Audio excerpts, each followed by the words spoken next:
Magandang umaga po at magandang araw po sa inyong lahat mga idol. Ngayong umaga na to mga idol, samahan nyo po ako dahil tayo nga po mag-harvest ng saging na saba.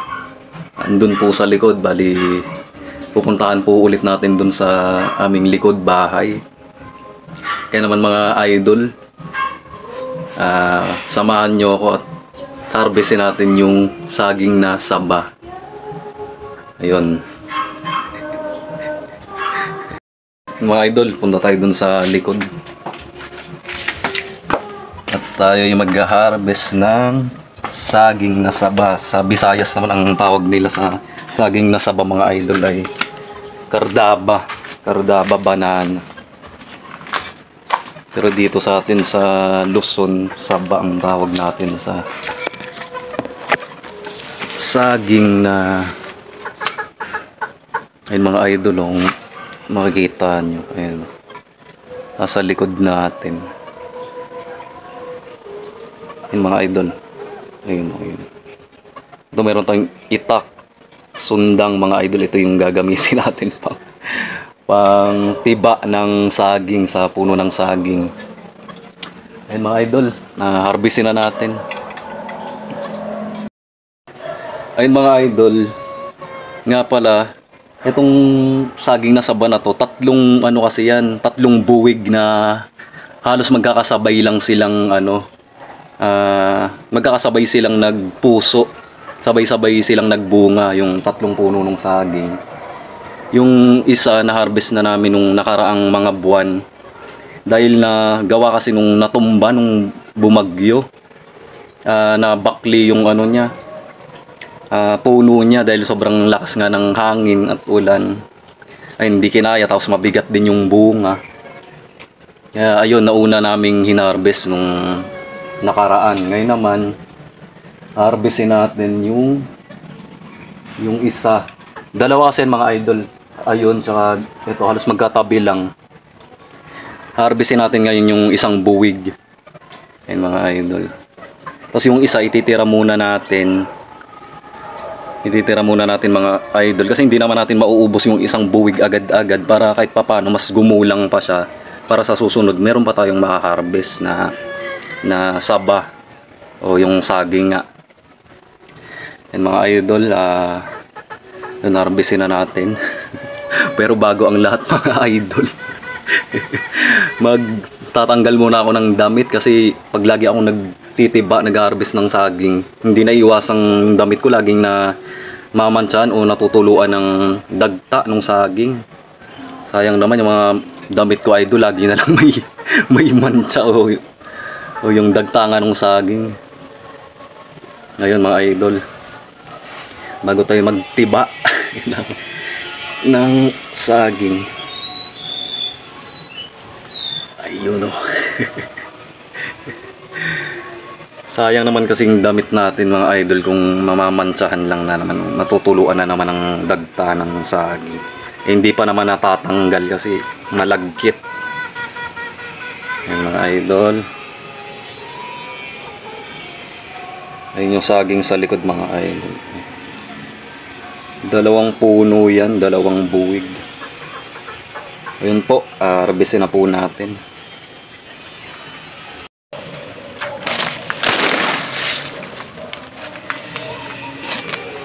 Tanggalin muna natin mga dahon mga idol, yung mga nakaharang na dahon.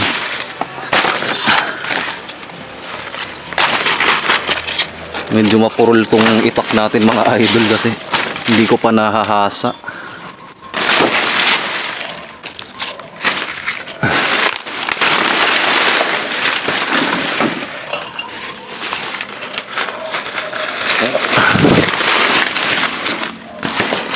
Marami kasing bulok na dahon. Tanggalin muna natin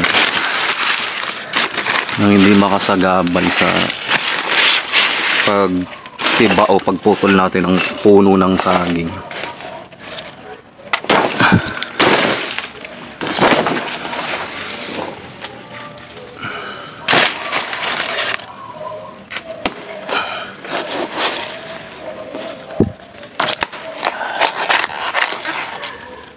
Ba, hindi ako makabuelo mga idol ah.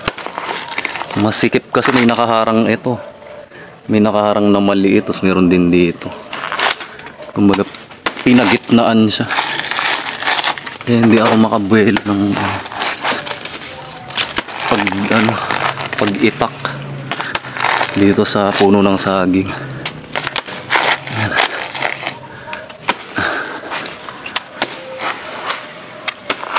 Mga idol, unti na lang.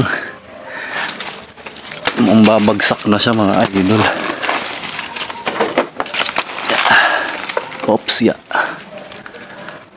Alalay lang mga idol. Baka mabagsakan tayo bigla mga idol. Ayan na, ayan na. Hindi pa siguro mga idol. Ayan na. Ayan na mga idol. Babagsak na ata.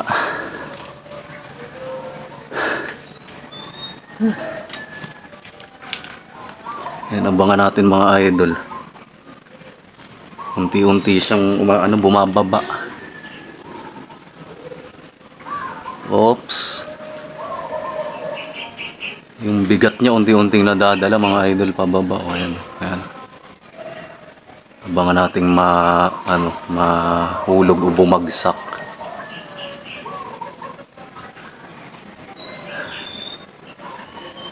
Ayan na mga idol. Ayan na, ayan na.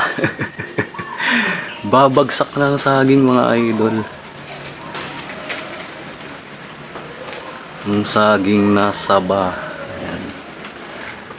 Yung kardaba, banana, ay mga idol. Unti-unti siyang bumababa. Ayan na.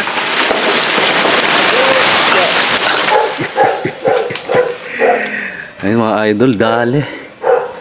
Napabagsak na natin yung puno ng saging. Ngayon kunin natin yung bunga mga idol.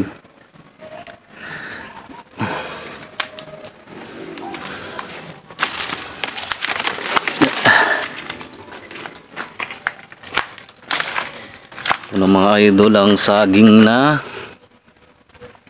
saba na ating hinarvest. Magulang na din naman, saktong gulang lang. Mga idol. Tsaka hindi kalakihan yung buwig nito. Dahil dalawang klase kasi ito mga idol, yung saging naming tanim dito ay dalawang klase. Yung isa sobrang malalaki talaga yung bunga. Ito naman yung katamtaman lang. Hindi siya sobrang malalaki. May sili pa dito mga idol. Siling haba. Ito napakaanghang nito mga idol. Siling haba pero sobrang anghang. Parang labuyo. Yan mga idol. Tagpasin na natin mga idol. Ngayon.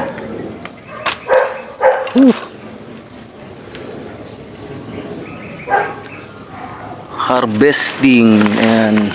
Saging na saba. Ito na mga idol. Napag-harvest na naman tayo ng isang buwig na saging.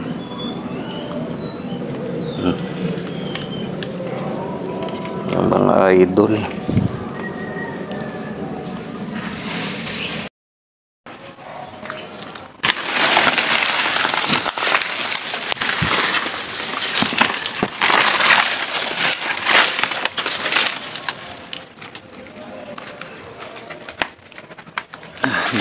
Babae itak mga idol. Hanggang nila natin yung mga niya, dahon.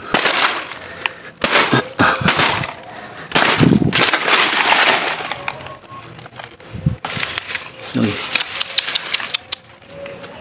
Putol pa yung halaman.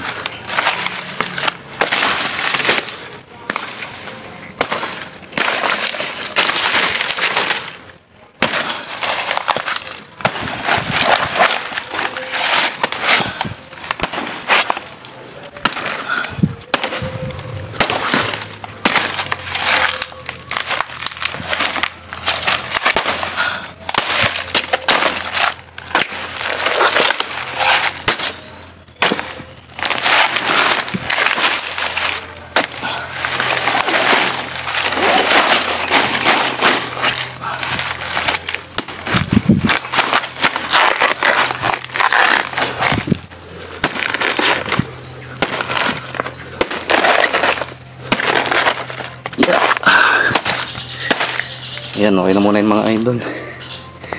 Mamaya ko na lang lilinisin lahat. Po mga idol, yung harvest nga natin saba banana. Mga idol. Saktong gulang lang siya mga idol. Nakapag-harvest na naman tayo ngayong araw mga idol ng ating bunga ng ating tanim mga idol. Ayun mga idol, ayun, na-harvest na natin yung saging. Ayun mga idol, talagang napaganda rin magtanim-tanim talaga idol, kasi darating yung araw na yung kung ano yung itinanim natin, syempre yun din yung haharvestin natin mga idol pagdating ng araw. Kung ano yung itinanim natin, yun din yung haharvestin natin. Ayun talaga, pag may mga tanim tayo mga idol, paniguradong meron tayong maaani mga idol. Ayan. Ito sa amin mga idol, tong saging na to, pag gantong hilaw, nilalaga siya, pwede siyang ilaga, tapos isasawsaw mo lang siya sa mga idol sa bagoong isda na may sili, o kaya yung ginamos, bagay na bagay ito, hilaw siya tapos ilalaga lang. Tapos mayroon naman yung hilaw din, babalatan, tapos lalagyan ng gata, asukal, tsaka kaunting asin. Ang tawag sa amin sa Bicol, pinaluksi mga idol. Malamang maraming nakakaalam noon mga idol, kasi sa probinsya talagang madalas tong lutuin sa iba't ibang probinsya. Nang hilaw pa mga idol yung saging, ayun nga yung lalagyan ng gata, asukal, tapos kaunting asin. Napakasarap nun mga idol, pang merienda. Nga pa mga idol, pag hilaw yung saging, napakarami naman pwedeng gawin. Pwede rin i-banana chips, pwede siyang iprito, tapos budburan lang ng asukal. Ang daming ang dami natin pwedeng gawin sa saging. Pag hinog naman, ganun din, pwedeng laga, banana Q prito. Ayun mga idol, nakatuwa lang talaga. Kasi ayan nga, kung ano yung itinanim natin, pagdating ng araw, yun din yung ma-harvest natin. Ayun mga idol. Ayun mga idol, hanggang dito na lang po yung video natin ngayon. Maraming salamat po sa inyong walang sawang pagsubaybay at pagsuporta po sa ating mga ina-upload na video at ginagawang content. Thank you so much po sa inyong mga idol ka Mixed Trip Vlogs. Ayun, sana po wag kayong magsasawang sumubaybay at manood sa mga ina-upload nating video. Thank you so much po sa inyong lahat, sa lahat po ng aking subscribers at sa mga silent viewers po dyan. Thank you so much po sa inyo.